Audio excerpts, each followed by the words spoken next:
putus. Ya, jadi di sini ada yang menarik nih. Lause kasih style satu film ya, bentar. Lause film lagi ngapain? Muncul di screen. Bentar ya. Bentar nih. Lause kasih lihat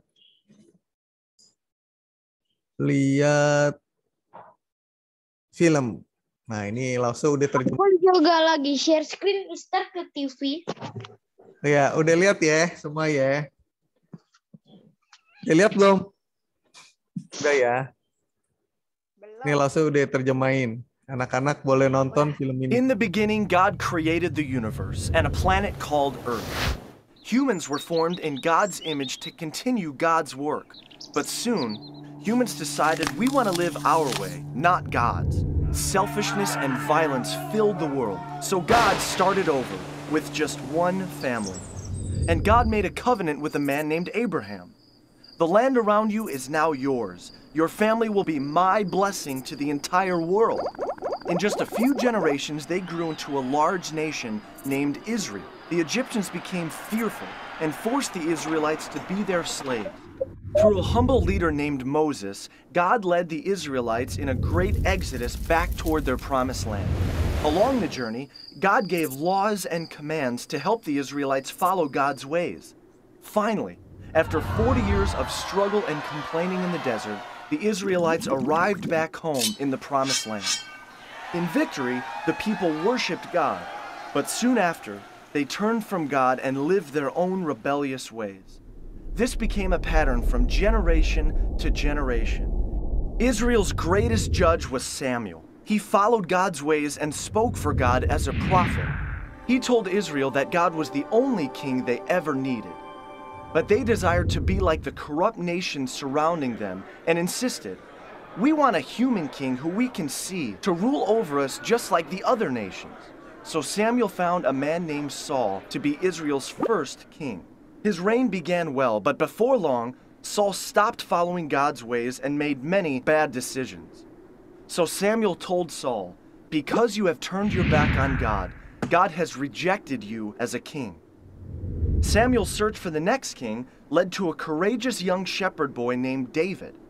When David grew up to be king, God blessed him and the Israelites greatly. But David was not perfect.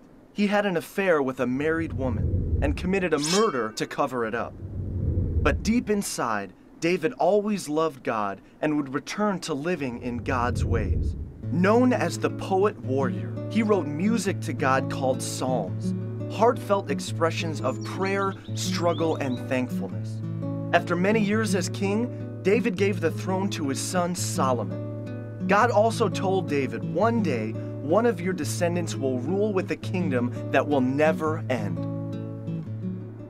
Solomon succeeded his father David, becoming the richest king in Israel's history. Full of God's wisdom, Solomon wrote books like Proverbs and built a magnificent temple, a permanent tabernacle reminding people of God's continual presence. But Solomon strayed from God, marrying corrupt wives who led him into worshiping false gods. Civil war broke out, dividing the country into a northern kingdom called Israel and a southern kingdom called Judah. Soon, both of these kingdoms were led by corrupt kings who ignored God's ways. During this time, prophets were sent as messengers, calling the Israelites to return to God. They warned of the destructive consequences ahead. The prophet Elijah, a wild and rugged man, showed up false prophets by calling on God to give an awesome display of fire. The prophet Elisha followed him, bringing a boy back to life by causing him to sneeze. These prophets challenged the Israelites and their kings to return to God's better ways. But the Israelites would not listen. Distracted in their own rebellion, other nations swept in and conquered both of the kingdoms of Israel and Judah. God's people were forced out of the promised land, and many were taken away to be slaves once again. The temple was destroyed, and the people lost everything. This was a time called the exile, where many of the Israelites, now called Jews, were scattered across different lands. One prophet named Daniel was sent to a city named Babylon. The law demanded that everyone pray only to the king of Babylon, but Daniel refused and prayed to God 3 times a day. So Daniel was thrown into a pit of hungry lions. But God closed the mouths of the lions, and Daniel emerged the next morning without a scratch. Though scattered, God was still watching over the Jewish people, and God gave them hope, speaking through the prophet Jeremiah's words. I'll make a new covenant with the people of Israel, returning them to the promised land and filling their hearts and minds with my ways. 60 years later, this hope was realized. The Persian Empire freed the Jewish people to return to their promised land. A small number gathered back in the capital city of Jerusalem, and a new, smaller temple was built under the leadership of Ezra. Reunited, they celebrated and shouted with joy. But the elders wept in remembrance of what was lost. Prophets like Malachi and Isaiah pointed to the future and a coming king, a Messiah, one who would fully restore Israel and bring a new kingdom of peace. So the Jewish people waited and hoped, and God would not speak through the prophets again for 400 years. Nah, jadi semenjaknya itu yang terakhir, nggak ada tuh nabi-nabi lagi 400. Nah, tiba-tiba muncul yang tadi Lause bilang, bentar. Muncullah Yohanes Pembaptis, ya. Yohanes Pembaptis. Jadi Yohanes Pembaptis ini adalah orang yang ditunggu-tunggu nih, ya. Sebenarnya yang ditunggu-tunggu adalah juru selamat, Mesias. Cuman di situ ada Yohanes Pembaptis karena ada orang yang istilahnya buka karpet merah dulu nih, ya, bahwa Tuhan akan datang. Nah, apa yang kalian dengar dari Yohanes Pembaptis katakan? Ya, di sini jelas Yohanes Pembaptis katakan, bertobatlah sebab kerajaan sorga sudah dekat. Mesias akan datang, bersiaplah dengan cara mengakui dosa-dosamu dan dibaptis. Ya, jadi ini memang mempersiapkan untuk Tuhan datang. Jadi jarang sekali kalau kita perhatiin di dunia ini ada tokoh-tokoh agama lain gitu ya, nggak bakalan ada step atau langkah-langkah yang sedemikian. Menurut Lause itu nggak mungkin diciptakan oleh manusia, ya. Dari waktu-waktu kejadiannya itu juga sangat luar biasa. Nah, setelah Tuhan Yesus dibaptis, apa yang terjadi? Ayo, anak-anak ada tahu nggak? Nih di dalam kalau kita baca kitab Injil gitu ya, kitab Matius, Yohanes, Lukas, Markus. Setelah Yesus dibaptis, apa yang terjadi? Ada yang bisa jawab nggak, anak-anak? Apa yang terjadi setelah Tuhan Yesus dibaptis?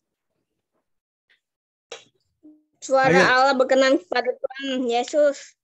Apa yang terjadi? Ada kejadian apa gitu setelah Yesus dibaptis? Nggak lama setelah Yesus dibaptis. Oke, langsung jawab ya. Itu jawabannya adalah iblis mencobai Yesus 3 kali. Ada tujuannya Yesus dicobain ya. Kita pernah bahas ya waktu itu, kebetulan Lause yang bahas juga ini. Ingat kalau anak-anak ingat waktu cerita tentang Yesus dicobai ya, itu ada beberapa poin penting di sana. Ya, jadi pada saat kita percaya itu iblis nggak seneng. Iblis itu pasti mencobai. Ya, mencobai siapapun. Ini Tuhan aja dicobain gitu loh. Apalagi kita yang manusia berdosa. Ya iblis lebih semangat lagi nyobainnya. Kenapa? Karena lebih gampang. Tuhan Yesus aja yang susah dicoba gitu kan. Nah, bagaimana Yesus merespon? Ya, kemarin itu Lause juga udah jelasin nih.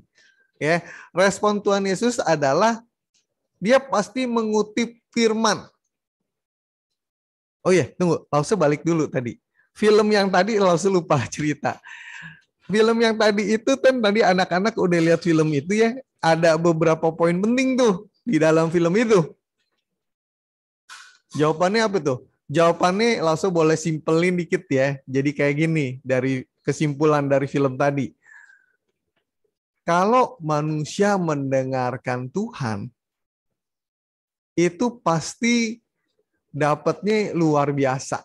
Contoh kayak Daniel. Daniel mendengarkan Tuhan, dia tetap beribadah ke Tuhan. Waktu dia dibuang ke lubang singa, Tuhan jaga. Dia nggak dimakan singa. Ya, waktu Saul nggak mau dengerin Tuhan, ya, dia dicopot dari copotan raja dan akhirnya dia mati, gitu kan? Dia akhirnya dibunuh, gitu. Nah, beda sama Daud. Daud walaupun melakukan dosa, dia balik ke Tuhan, Raja Daud, dan Tuhan tetap memberkati Daud, gitu ya. Walaupun karena dosanya itu, ya dia pasti ada hukumannya, gitu kan. Tapi pada saat dia bertobat, Tuhan tetap setia. Jadi artinya apa? Artinya kita itu jangan Saul nggak dibunuh, tapi bunuh diri. Oh gitu ya? Oke, nanti langsung baca lagi. Mungkin bukannya Daud minta anak buahnya bunuh ya. Cuman ya anak buahnya nggak berani bunuh, benar. Ya, jadi di sini adalah satu hal yang menarik ya. Menarik yaitu adalah tidak ada dosa yang terlalu besar untuk Tuhan tidak ampuni. Dosa besar sebesar-besarnya selama kita bertobat dan kita mendekatkan diri kepada Tuhan dan minta pengampunan, Tuhan pasti mengampuni. Nah, ini yang kadang-kadang bagi manusia itu sulit dimengerti. Makanya banyak orang sampai bunuh diri. Ya kan? Dia pikir, aduh hidup gue udah rusak banget. Tuhan nggak mungkin maafin gue nih. Jadi dia bunuh diri. Ngambil jalan pintas. Tuhan nggak mau orang itu bunuh diri. Kalau Tuhan mau orang itu bunuh diri, ngapain dia ciptain orang gitu kan? Ya, Tuhan itu mau manusia itu memuliakan namanya, ya, melakukan firman-Nya, dengerin Tuhan, lakukan, gitu. Nah, jadi respon Tuhan Yesus ini juga menarik, ya. Jadi memprioritaskan kehendak Allah Bapa. Nah, ini yang paling penting. Karena kalau dari Lause pribadi ya, kalau Lause lihat Lause pikirin Tuhan Yesus itu, Lause sangat terkagum-kagum. Kenapa Lause bilang terkagum-kagum? Karena Yesus itu maha tahu loh. Yesus itu kan 100% manusia, 100% Allah ya. Jadi waktu dia sebelum disalib pun, dia beda sama kita. Mungkin dia udah tahu rasa sakitnya seperti apa di atas kayu salib. Ya. Dan dia sebagai manusia dia takut banget karena dia ngerasain loh. Dia ngerasain rasa sakit itu, dia udah rasain di awal kalau menurut Lause, karena dia bisa tahu rasanya seperti apa. Beda sama kita, kalau kita itu mikirnya itu baru oh nanti kurang lebih rasanya kayak gini ya, tapi kita nggak bisa ngerasain. Tapi karena dia Tuhan, ini otomatis dia bisa ngerasain rasanya seperti apa gitu. Jadi itu menurut Lause itu sesuatu yang luar biasa ya, walaupun dia udah tahu rasanya seperti apa. Dia tahu dia akan menderita seperti apa, dia sakit seperti apa, tapi dia nggak mau tetap ngelakuin. Karena dia sayang kita sebagai manusia berdosa, dia mau menyelamatkan kita. Sehingga dia tahu proses apa yang harus dia lakukan. Ya. Banyak orang ngoceh-ngoceh, oh dia tahu masa depan seperti apa, oh dia tahu. Ya. Dia bilang, oh gue Tuhan gitu ya. Ada orang kutip ya, orang-orang yang ngaco atau nabi-nabi palsu ngaku dia itu sebagai Tuhan lah, sebagai apa. Tapi dia nggak tahu. Dia cuman asbun gitu loh, asal bunyi. Tapi kalau Tuhan Yesus ini dia benar-benar tahu. Kan banyak buktinya ya. Banyak bukti bahwa Tuhan itu maha tahu gitu ya. Seperti yang cerita Yesus tentang apa? Tentang Petrus ya. Itu Tuhan Yesus bisa tahu, lu sebelum ayam berkokok 3 kali, lu akan menyangkal 3 kali. Nah itu udah jelas. Ya. Nah, jadi pertanyaan ini, Apa yang membuat kalian kaget dari peristiwa ini?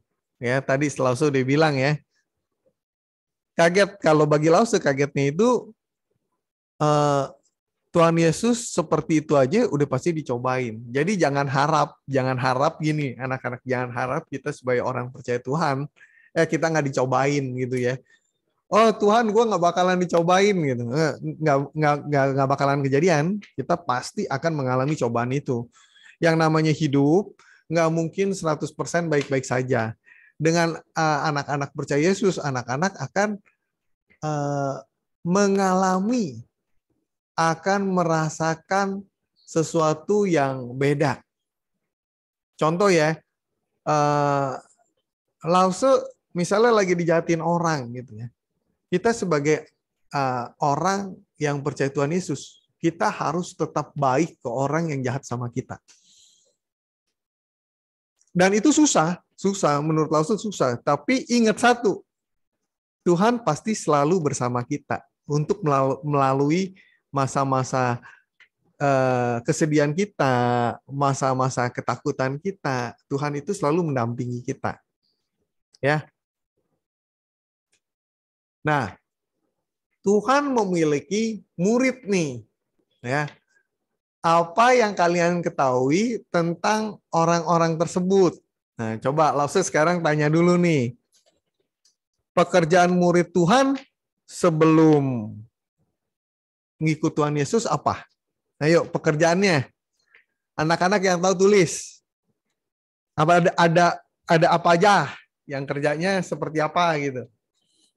Boleh ditulis. Pelayan, bener Elkan. Terus ada apa lagi? Memancing ikan. Oke, ya Ian Layan. Terus apa lagi? Pemungut cukai, bener Stacy. Ada pemungut cukai. Memberitahukan Injil, ya itu setelah dia percaya Tuhan dong. Menjalaikan, ya bener. Pemungut cukai itu si Zakheus kan loh. Iya, bukan Zakheus ya. Murid Tuhan Yesus kan ada pemungut cukai itu ada 2 kalau nggak salah ya. Lause lupa siapa ya. Lause mungkin bisa bantu kali. Kalau kayak gini-gini Lause nggak apa. Pembunuh. Siapa tuh pembunuh? Oh iya Matius pemungut cukai ya. Nah jadi pekerjaan ini ada beberapa murid Tuhan Yesus yang pekerjaannya sebagai nelayan. Ada berapa coba yang pekerjaannya sebagai nelayan? Ini Lause aja begitu belajar baru tahu loh. 4. Waduh, hebat Jason. Yakobus, Yohanes, Andreas. Yang sebagai nelayan ya. Lause aja nggak tahu loh. Lause pikir waktu itu cuma ada 2, begitu baca ternyata ada 4 ya. Gitu. Nah, terus apa yang dilakukan Tuhan Yesus begitu sebagai nelayan? Oh, pembunuh Yudas Iskariot ya, bunuh Tuhan Yesus, bukan pekerjaannya pembunuh gitu ya. Nah, apa yang Tuhan Yesus katakan kepada si nelayan-nelayan ini? Ya, yang Tuhan Yesus katakan adalah ini. Mari ikutlah aku dan kamu akan kujadikan penjala manusia. Nah, jadi ini mau menggambarkan apa sih Lause kenapa mau bahas ini? Artinya gini anak-anak, kita dalam pekerjaan apapun, nanti kalau anak-anak udah gede, anak-anak mesti bisa jadi penjala manusia. Penjala manusia, karena kita murid Tuhan Yesus, ya kita pasti harus menjala manusia. Menjala manusia maksudnya apa? Kita bawa orang kepada Tuhan. Kita memperkenalkan Tuhan Yesus kepada mereka. Ya, sehingga mereka boleh percaya. Kenapa pakai istilah penjala manusia, anak-anak? Ya, karena yang namanya jala jelas kalau menurut Lause. Pasti ada yang ikan kecil lewat dari jalannya. Jadi nggak semua orang yang anak-anak ajak itu pasti bisa jadi murid Tuhan Yesus atau percaya Yesus. Ya. Tapi tugas kita adalah tetap menebarkan jala. Jadi kalau kita ngajak orang buat percaya Tuhan Yesus, ya, kalaupun sampai dia tidak berhasil kita yakinkan, itu bukan salah kita. Tapi itu akan menjadi salah kita kalau kita tidak lakukan memberitakan Injil, memberitakan Tuhan Yesus. Nangkep ya anak-anak ya? Jadi tugas kita itu memberitakan. Ingat loh, perintah Tuhan beritakanlah ya. Jadi bukan mendapatkan benar-benar semuanya, enggak. Tapi kita memberitakan dan kita tunjukkan apa yang Tuhan suruh kita lakukan. Jadi kita nunjukin sebagai murid Tuhan Yesus, kita itu memiliki kasih. Kita care sama mereka. Tujuannya apa? Supaya mereka bisa melihat perubahan dalam hidup kita, sehingga mereka mau mengenal Tuhan. Ya, jadi kita harus lakukan itu. Ya. Sekarang pertanyaan berikutnya, ada berapa banyak murid terdekat yang selalu bersama-sama dengan Yesus? 12. Ya, 12. Ini jawaban gampang ya. Nah, jika kalian ceritanya jadi nih, jadi kayak Tuhan, jadi kayak murid nih ya. Jadi kayak murid Tuhan nih ya. Bener, 12 nih, semua bener. Ya, ceritanya kalian jadi murid, kira-kira nih Yesus pergi kemana aja? Apa yang akan kalian lihat? Pergi kemana aja dan apa yang akan kalian lihat? Melihat orangnya betul-betul. Enggak, maksudnya gini, selama ikut Yesus nih, kalian akan lihat Yesus ngapain aja? Lama. Kan murid Tuhan Yesus. Injil. Oke, terus apa lagi ya? Memberitakan kabar sukacita, bikin orang supaya bertobat, melakukan perbuatan Memberi kabar ya, baik. mujizat. Terus apa lagi? Baik. Menyembuhkan, benar. Ya, Lause Erika tuh menyembuhkan berbagai penyakit. Nah, ini jawab oh iya. Nah, jadi banyak sekali ya yang Tuhan lakukan ya. Jadi mulai menyembuhkan penyakit. Nah, Lause ini dalam nih anak-anak ya. Ini dalam loh. Kenapa? Murid ini, anak-anak pernah nggak lihat satu dokter semua penyakit dia bisa sembuhin? Pernah lihat ya?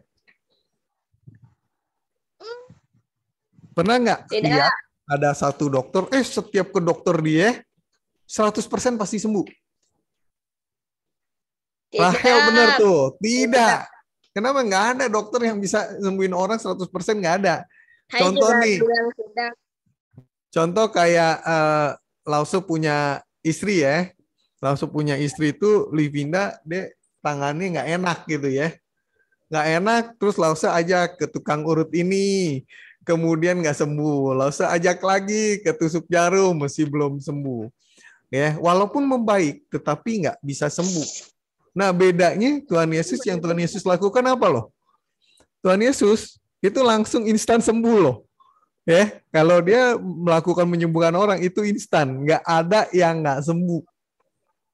Jadi kalau kita sebagai manusia itu mungkin akan nanya-nanya gitu ya. Langsung bilang gini loh, gini, orang kalau ngelihat sembuh total belum tentu bisa percaya. Kenapa langsung bilang gitu? Karena orang bisa pikiran gini, lah itu kuasa dari mana ya? Ini yang bahaya. Tapi kalau Tuhan Yesus bisa nyembuhin 100%, itu mestinya nggak boleh ada pertanyaan itu. Kecuali ada yang sembuh, ada yang enggak gitu ya. Tapi Tuhan Yesus itu walaupun luar biasa, tetap ada orang yang nggak percaya gitu ya. Nah, banyak pemimpin, kalau kita perhatiin pemimpin agama mana gitu ya, banyak menghabiskan waktu dengan orang kaya, dengan para pemimpin. Coba anak-anak perhatiin ya, kebanyakan pemuka-pemuka agama lain gitu ya, banyak menghabiskan waktunya dengan orang kaya atau orang yang punya jabatan. Tapi perhatiin ya, siapa yang Tuhan Yesus layani. Nah, ini yang Tuhan Yesus layani. Anak-anak bisa lihat. Ya, jawabannya macam-macam. Segala macam. Orang Yahudi dan non-Yahudi. Nah, ini bagian pertama. Ada Yahudi, non-Yahudi. Yesus itu orang Yahudi. Ya, tetapi dia melayani orang Yahudi dan non-Yahudi. Ingat loh, orang Yahudi itu menganggap dia bangsa pilihan. Jadi biasanya dia tidak mau bergaul dengan orang non-Yahudi. Tapi yang Tuhan lakukan adalah dia tetap melayani baik orang Yahudi dan non-Yahudi. Orang Samaria, kenapa ditulis orang Samaria? Karena orang Yahudi nggak suka banget sama orang Samaria. Ya, terus Tuhan Yesus melayani anak-anak. Nah, stop dulu anak-anak ya. Jarang loh orang kalau yang punya posisi tinggi atau sudah terkenal gitu mau melayani anak-anak gitu, mau menjelaskan ke anak-anak. Itu jarang sekali. Ya. Kemudian dia juga melayani orang kaya, orang miskin, pemimpin, pemungut cukai, nelayan, orang kerasukan setan. Sorry, salah tulis dikit. Ya. Jadi di sini menunjukkan apa? Tuhan mau memberikan keselamatan kepada semua orang. Dia tidak membeda-bedakan dengan status ekonomi. Ya, dengan jabatan. Enggak, anak-anak.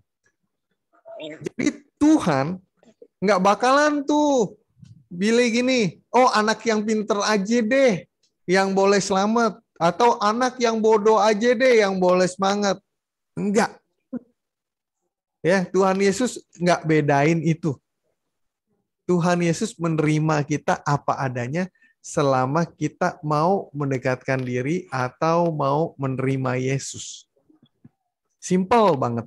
Yang Tuhan minta adalah terima Tuhan Yesus, lakukan apa yang Tuhan Yesus minta. That's it. Ya, jadi sangat-sangat simple. Terus ingat nggak pernah ada kejadian? Sorry, anak-anak pernah, sorry, yang nggak mau bicara di mic-nya di mute dulu ya, supaya nggak bocor. Coba kalau bocor langsung terganggu nih. Ya, ingat nggak waktu ada orang kaya mau ikut Tuhan Yesus? Ya, waktu orang kaya, ada anak orang muda yang kaya, waktu mau ikut tanya sama Tuhan Yesus, apa yang mesti saya lakukan? Ingat loh, kata-kata Tuhan apa ya? Jual harta, bagikan ke orang miskin, ikut saya. Bukan, kebanyakan nabi-nabi palsu apa ya? Bilangnya apa ya? Jual harta, sumbang ke saya. Ya, sumbang ke mana gitu ya. Tapi ke diri sendiri gitu loh. Tapi kalau Tuhan Yesus enggak loh. Jual harta, bagi ke orang miskin, lu ikut saya. Artinya apa? Tuhan nggak butuh hartanya.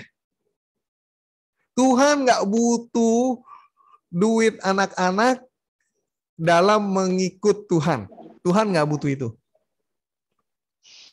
Ya, jadi ini poin yang sangat penting. Bahwa Tuhan kita itu tidak menuntut harta untuk ikut.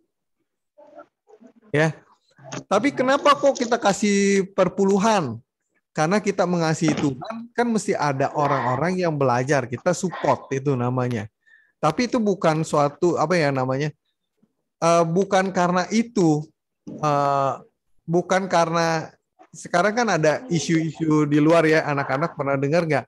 Yang ada, Lause nggak usah sebutin namanya gitu ya. Yang punya KTP sendiri gitu ya, buat golongan tertentu. Nah, kemudian mereka mesti sumbang ke bagian itu untuk mereka itu mengorganisir sesuatu yang ternyata mengorganisir itu bukan ke arah yang benar, tetapi ke arah yang salah. Banyak sekali ajaran-ajaran sesat yang melakukan seperti itu. Jadi anak-anak mesti sedikit hati-hati. Ya. Terus bagaimana? Oh, sorry, ini ada suara bocor. Bentar, Lause. Boleh Lause bantuin saya kalau ada suara bocor dimatiin mic-nya. Oke, sebab begitu bocor Lause jadi bingung nih. Saya udah mic. Bentar. Oke.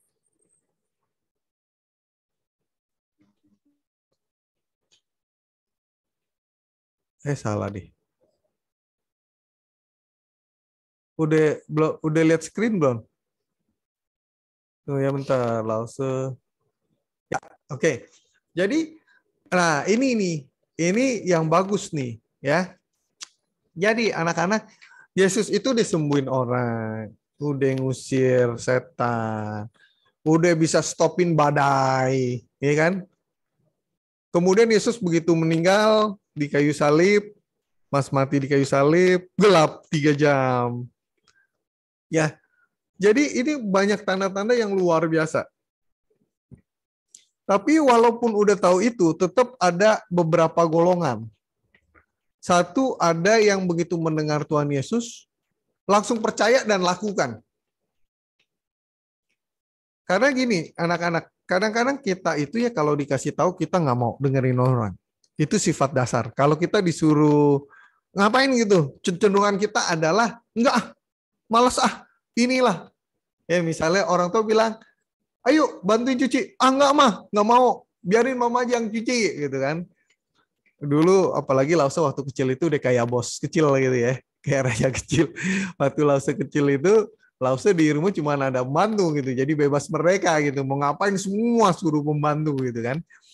Nah itu sebenarnya ya salah gitu, mestinya kita mesti pikirin bagaimana kita harus berperilaku gitu ya, kita mesti bagus gitu, mesti benar-benar menunjukkan bahwa kita itu anak Tuhan gitu, beda perlakuannya, melakukannya beda gitu. Jadi ada orang yang begitu dengar, percaya, terus dilakukan. Ada juga yang menolak dia. Oke lah, menolak dia mesti oke. Ya, nolak gitu ya. Nggak mau dengerin doang gitu. Tapi ada yang membenci. Sorry ini kalah tik lagi ya. Membenci dia. Bahkan ada yang mau bunuh dia. Jadi walaupun Tuhan Yesus nggak pernah melakukan suatu kejahatan, anak-anak, Tuhan Yesus begitu baik, menyembuhkan segala macam, melakukan mujizat, melakukan ini, melakukan itu. Tetap ada 4 orang ini, 4 jenis orang ini ya. Ada yang nolak, ada yang benci, ada yang mau bunuh, ada yang percaya. Nah ini mengajarkan apa? Mengajarkan kita waktu kita jadi murid Tuhan, kita ngajak orang, misalnya teman kita ke gereja. Ada yang seneng, langsung ikutin. Begitu teman anak-anak ngajak nih, ya ngajak teman ada yang langsung ikutin. Mungkin ada yang nolak, mungkin ada yang benci, sampai bilang, so suci lu, jangan deket-deket sama dia sok suci. Mungkin ada yang jahat, temen nggak mungkin sampai bunuh ya, kalau temen ya masih kecil nggak mungkin lah bunuh. Mungkin ada yang sampai kesel, yaitu ngerencanain buat gebukin atau apa gitu mungkin ya. Lause sih belum pernah ketemu sih, waktu Lause sekolah ngajakin teman-teman Lause ke gereja, itu sih nggak ada yang sampai mau bunuh Lause sih. Tapi ada yang takut, mungkin ada yang sebel gitu ya, itu ada pasti. Jadi ya kita jangan pikirin itu. Kayak Tuhan Yesus ngelakuin apa yang Tuhan suruh, ya Tuhan Yesus lakukan. Walaupun dia tahu resikonya seperti apa. Ya, jadi Tuhan Yesus aja yang begitu baik, bisa dibenci orang. Jadi kalau kita melakukan apa yang Tuhan mau kita lakukan, nggak usah takut. Sampai dibenci orang, nggak usah takut. Karena yang kita lakukan, karena dia sudah mengampuni kita, udah istilahnya kita diselamatkan dia, jadi nggak usah takut walaupun ada orang-orang yang membenci dengan kita melakukan apa yang Tuhan suruh. Ya. Nah, apa yang Tuhan Yesus ajarkan? Ya, banyaklah yang Tuhan Yesus ajarin ya, anak-anak kalau mau tahu lebih dalam ya mesti lebih rajin baca Alkitab. Karena dengan lebih rajin baca Alkitab, kita tahu yang Tuhan Yesus mau apa. Kalau kita nggak pernah baca Alkitab, itu namanya kita kayak dukun. Nebak Tuhan Yesus maunya apa. Ya, jadi kita nggak bakalan ngerti anak-anak. Jadi langsung bilang, kita itu mesti rajin baca firman Tuhan. Karena dengan kita rajin membaca firman Tuhan, kita tahu lebih jelas apa yang Tuhan mau kita lakukan. Contoh ya, Tuhan mau kita beritakan kabar baik. Kalau kita udah tahu itu, kemudian kita tidak lakukan, pasti kita ada di dalam hati kita itu kayak ada yang kurang nih. Kok gue belum ngelakuin? Nah, itu namanya benar, Roh Kudus sudah mulai berbicara di dalam hati kita. Tapi kalau kita nggak beritain, terus pikirannya gini, lah itu kan bukan tugas gue, itu kan tugas pendeta. Gue kan bukan pendeta. Ya, itu namanya nggak tahu. Tuhan Yesus nggak bilang loh, pendeta kabarin beritakanlah kabar baik. Enggak. Dia bilang murid. Ya kita murid Yesus kan. Ya termasuk kita gitu loh. Jadi jangan pikir itu tuh tanggung jawab pendeta. Ya, kenapa William? Silakan William, buka aja mic-nya. Lause jam berapa selesai? Iya, bentar lagi. Bentar lagi. Iya, Lause juga lagi mau pergi. Tapi ini mesti kelarin dulu ya. Oh, Lause juga mau pergi. Iya, nanti Lause mau pergi. Oke. Ya.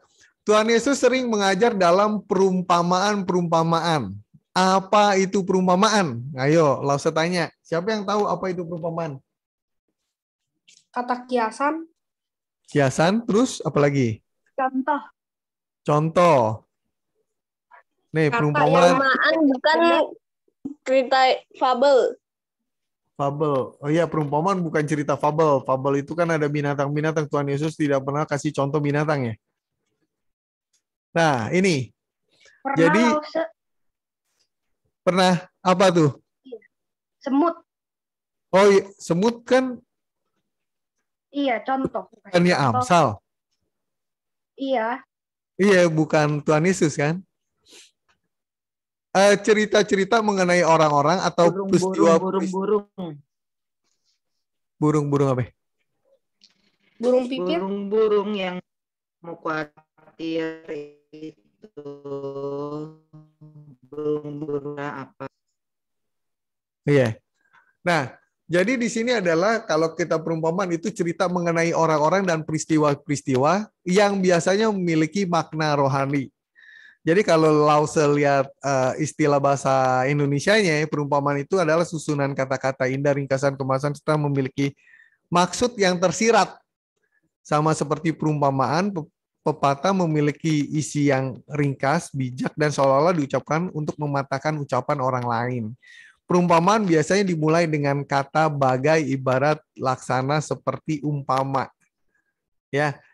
Jadi seperti itu. Kenapa pakai perumpamaan? Nah, ini salah satu yang penting anak-anak pada saat kita mau komunikasikan, kita mesti belajar seperti yang Tuhan ajarkan, yaitu menggunakan perumpamaan. Karena dengan perumpamaan ini kita tidak menyinggung seseorang atau menuduh seseorang. Karena kita lagi kasih contoh orang lain gitu ya. Kondisi lain, peristiwa lain. Sehingga itu lebih gampang diterima.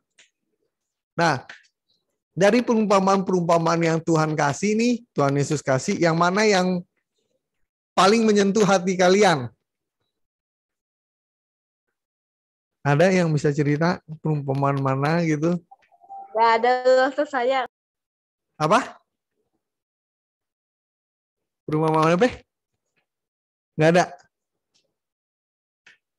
Kalau Lause, perumpamaan apa yang menarik bagi Lause? Itu perumpamaan anak yang hilang menurut Lause.